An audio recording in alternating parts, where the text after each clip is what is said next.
Viewers, অন্যান্য বাইরের মতো ওবিএস বাইরের জন্য একটা ইন্সপেকশন রুম রয়েছে। দেখুন, ওবিএস বাইরের জন্য ইন্সপেকশন রুমটা কীভাবে সাজানো হয়েছে। আপনারা দেখতে পাচ্ছেন ওবিএস বাইরের জন্য কান্ট্রি ওয়াইসের দিক নির্দেশনা রয়েছে এবং পাশাপাশি যে অ্যাকুটেক্স সার্টিফিকেটগুলো রয়েছে সেগুলো এখানে টানানো রয়েছে এবং পাশাপাশি আরও কিছু দিক নির্দেশনামূলক কিছু নোটিশ এখানেও লাগানো আছে। ভিউয়ার্স, এই হচ্ছে ওবিএস বাইরের জন্য ইন্সপেকশন রুমটি এবং কীভাবে সাজানো আছে দেখুন। একটা ইন্সপেকশন রুমে কী কী থাকে মূলত আমরা জানি যে বিভিন্ন বাইরের যেই ইনস্ট্রাকশনগুলো রয়েছে সেগুলো দিয়ে মূলত এই ইন্সপেকশন রুমটা সাজানো হয়ে থাকে। এই পাশে একটা পিসি রয়েছে যেগুলো দিয়ে জেপিকিউ তাদের প্রয়োজনীয় ডকুমেন্টস কাজকর্ম সারে এবং পাশাপাশি ইন্সপেকশন রিপোর্টগুলো এই পিসি থেকে মার্চেন্টারদেরকে প্রোভাইড করে থাকেন। এবং এই পাশে রয়েছে আরও বেশ কিছু বাইরের ইনস্ট্রাকশন। ভিউয়ার্স, আমরা যে ওবিএস বাইরের জন্য যে জিপিকিউ রয়েছে তার সাথে আজকে আলোচনা করে বিস্তারিত জানবো যে জিপিকিউর হতে কী কী যোগ্যতা এবং দক্ষতা লাগে এবং কী কী রেসপন্সিবিলিটি রয়েছে। যাবতীয় বিষয়গুলো আমরা ওবিএস বাইরে যে জিপিকিউ রয়েছে তার কাছে জানবো। ভিউয়ার্স, তাহলে চলুন আমরা জিপিকিউর কাছে জানি। আপনার নাম বলেন আর ডেসিগনেশন বলেন।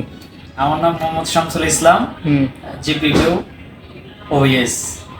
ওবিএস বাইরের জিপিকিউ হিসাবে দায়িত্ব আছেন না? হ্যাঁ। আপনি কি বলতে পারবেন কি কি মানে একজন জিপিকিউর কি কি রেসপন্সিবিলিটি আছে, মানে কি কি কাজ আছে? কার্যপ্রণালী তো অবশ্যই আছে। জিপিকিউ সাধারণত একটা বায়ারের বা রিপ্রেজেন্টেটিভ হিসেবে কাজ করে। এর মূল কাজটা হচ্ছে বায়ারের রিকোয়ারমেন্ট অনুযায়ী কোয়ালিটি এবং প্রোডাকশনের একটা গাইডলাইন দেওয়া, যাতে উৎকৃষ্ট মানের পণ্যটা উৎপাদিত হয়। আর এই ক্ষেত্রে যে বায়ার কাছ থেকে ইনফরমেশন কালেক্ট করা লাগবে আর প্রোডাকশনের সেটা কনসার্ন পারসনকে সেটা মেসেজটা পৌঁছে দেওয়া লাগবে। আর সেই সাথে ফলো আপ করা লাগবে যে এই কাঙ্ক্ষিত পণ্যের কাঙ্ক্ষিত গুণগত মান বজায় আছে কিনা, রাইট? এই আর আরেকটা বিষয় যেটা থাকে, একটা ফ্যাক্টরিতে বা একটা কারখানায় কাজ করতে গেলে কিছু এই কারখানার অভ্যন্তরীণ কিছু বিষয় আছে যেটা বায়ারদের সাথে শেয়ার করা যায় না। জিপিকিউ এই ক্ষেত্রে এই জিনিসটা ম্যানেজ করে চলতে হয়। আচ্ছা আচ্ছা আচ্ছা। যেমন কোয়ালিটি ঠিক থাকবে, সেই সাথে যে অভ্যন্তরীণ বিষয়গুলো আছে কোয়ালিটির কোম্পানির স্বার্থ বজায় রাখা বায়ারকে অবশ্যই হ্যান্ডেলিং করতে এটাই হচ্ছে মূলত জিপিকিউর মূল দায়িত্ব। এখান থেকে কাজের তো কোনো আসলে পরিসীমা বলা যায় না। এক এক বায়ারের এক এক ধরনের রিকোয়ারমেন্ট থাকে, সেই অনুযায়ী তাকে ওইভাবে কাজ করতে হয়। আচ্ছা আচ্ছা। কত বছর যাবত জিপিকিউর কাজ করতেছেন? আমি জিপিকিউতে আছি 3 বছর যাবত। 3 বছর যাবত। আমাদের ওবিএস দেখতেছেন কতদিন যাবত? এখানে ওবিএস 1.5 বছরের মতো আমি ওবিএস বাইরে কাজ করতেছি। ওবিএস সম্পর্কে তো আপনার মোটামুটি একটা ভালো একটা ধারণা আসছে। আচ্ছা, এখন কিউসি তো প্রতি সপ্তাহে আসে এবং থাকলে প্রতি সপ্তাহে কয়দিন আসে আমাদের এখানে? ওনার এরকম ফিক্সড না যে সপ্তাহে এতদিন আসবে। ফ্যাক্টরিতে যদি কাজ চলে ওবিএস বাইরের তখন কিউসি আসে। আর ওনার কাজটা হচ্ছে উনি এসে একদম সাইজ সেট থেকে শুরু করে মাল শিপমেন্ট যাওয়া পর্যন্ত সমস্ত কাজই উনি ফলো আপ করেন। এই ক্ষেত্রে যে ওনার হয়ে আমরা কাজ করে দিই। মানে সাইজ সেটটা তো ওনার সামনে শো করতে হয়, তার আগে জিপিকিউর কি কি কাজ আছে এখানে? আমরা প্রথমত আমার মার্চেন্ডাইজার আমাদেরকে যে ফাইলটা সাবমিট করে আমরা ওই ফাইলটা নিয়ে কাজ ধরি। ওই অনুযায়ী আমাদেরকে ফ্লোর থেকে সাইজ সেট মেক করে আমাদের কাছে দেয়।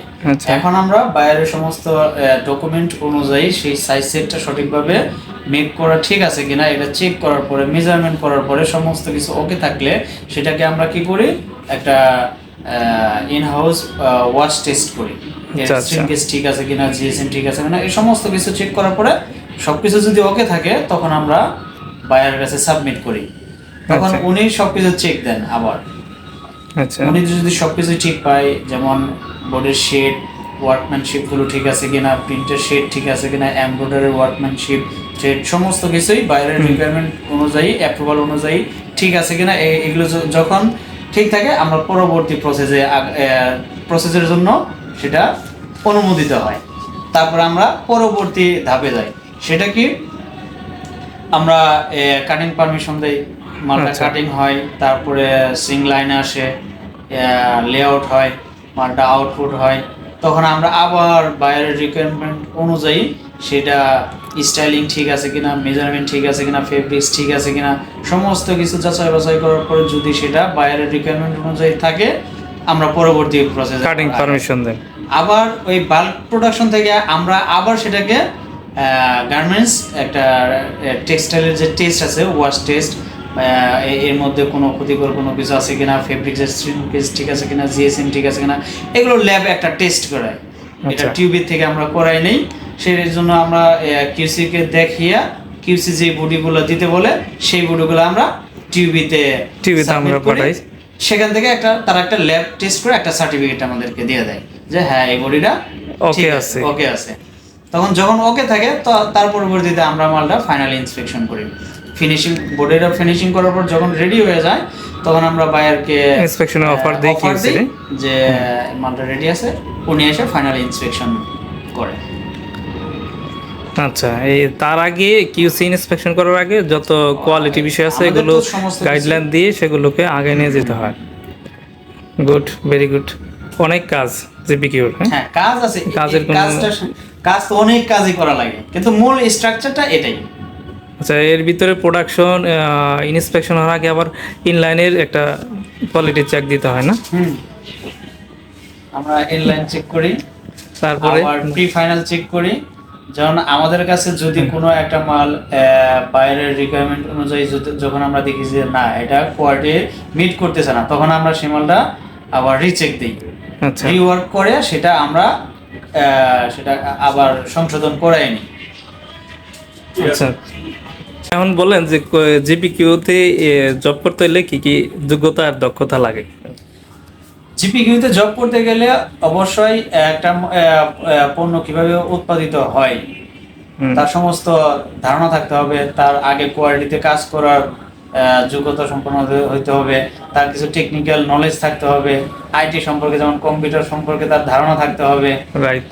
আবার তার একটা কমিউনিকেশন স্কিলটা ভালো হইতে হবে, তার বায়ারদের সাথে কমিউনিকেট করতে হবে, মার্চেন্ডাইজারের সাথে কমিউনিকেট করতে হবে, টেকনিক্যাল পার্সনের সাথে কমিউনিকেট করতে হবে। কমিউনিকেশন স্কিল যার যত বেশি ভালো সেই জিপিকিউ লাইনে বা এই জবটাতে ভালো ডেভেলপ করতে পারবে। পড়াশোনা কতটুকু করা লাগে? কোনো পড়াশোনা এখানে স্পেশাল কোনো কিছু নাই, তবে চাকরি করতে গেলে অবশ্যই একটা ন্যূনতম সার্টিফিকেট লাগবে। এখন বর্তমানে আগে যেমন এসএসসি পাশের সার্টিফিকেট দিয়ে এখানে জব নিয়ে গেছে, এখন কোম্পানির ডিমান্ড বাড়াইছে, এসএসসি এইচএসসি চাইতেছে, ডিগ্রি হলে ভালো হয়, টেক্সটাইল থেকে ইঞ্জিনিয়ারিং করে আসতে পারলে আরো বেশি তাকে গুরুত্ব বেশি দেওয়া হয়। এক্সপেরিয়েন্স থাকলে সেটার প্রায়োরিটিটা বেশি, শিক্ষাগত যোগ্যতা নিয়ে আসবে সে তত বেশি ভালো করতে পারবে। ওকে, ধন্যবাদ আপনাকে, আপনার সাথে কথা বলে অনেক ভালো লাগলো। আর দর্শকের উদ্দেশ্যে কিছু বলবেন যে একটা কথা বলার আছে, সেটা হচ্ছে বলেন কিছু। যদি কেউ ক্যারিয়ার ডেভেলপ করতে চায় তাহলে অবশ্যই তাকে সবসময় বেশি বেশি গবেষণা করতে হবে, এই বিষয় নিয়ে বেশি পড়ালেখা করতে হবে। ইউটিউবে অনেক ধরনের টিউটোরিয়ালস পাওয়া যায়, এটা নিয়ে ভালোভাবে যদি দেখে শুনে কেউ এই ব্যাপারে ক্যারিয়ার ডেভেলপ করতে চায় তাহলে অবশ্যই সেই টিউটোরিয়ালসগুলো দেখবে। সেই সাথে আমাদের হানিফ ভাই বিভিন্ন ধরনের শিক্ষামূলক ভিডিও আপলোড করতেছে, আপনারা এনাকে সহযোগিতা করবেন, তাহলে আপনারা কিছু শিখতে পারবেন আর আমরাও খুশি থাকবো। ধন্যবাদ আপনাকে অনেক সুন্দরভাবে উপস্থাপন করার জন্য এবং বিষয়গুলো আমাদের সাথে শেয়ার করার জন্য। ওকে, থ্যাংক ইউ। ভিউয়ার্স, ইতিমধ্যে আপনারা জানতে পেরেছেন যে জিপিকিউ অর্থাৎ গাইডলাইন ফর প্রোডাকশন অ্যান্ড কোয়ালিটির সম্পর্কে। একজন জিপিকিউ হতে হলে কী কী যোগ্যতা এবং দক্ষতা লাগে এবং একজন জিপিকিউর কী কী রেসপন্সিবিলিটি রয়েছে এই বিষয়ে আপনাদের সাথে সংক্ষেপে শেয়ার করার চেষ্টা করেছি। আশা করি যদি আপনাদের ভালো লেগে থাকে তাহলে লাইক, কমেন্ট এবং সাবস্ক্রাইব করে আমাদের সাথে থাকুন, যাতে করে পরবর্তী আরও গুরুত্বপূর্ণ ভিডিও আপনাদের সামনে তুলে ধরতে পারি। সবাই ভালো থাকুন, সুস্থ থাকুন, খোদা হাফেজ।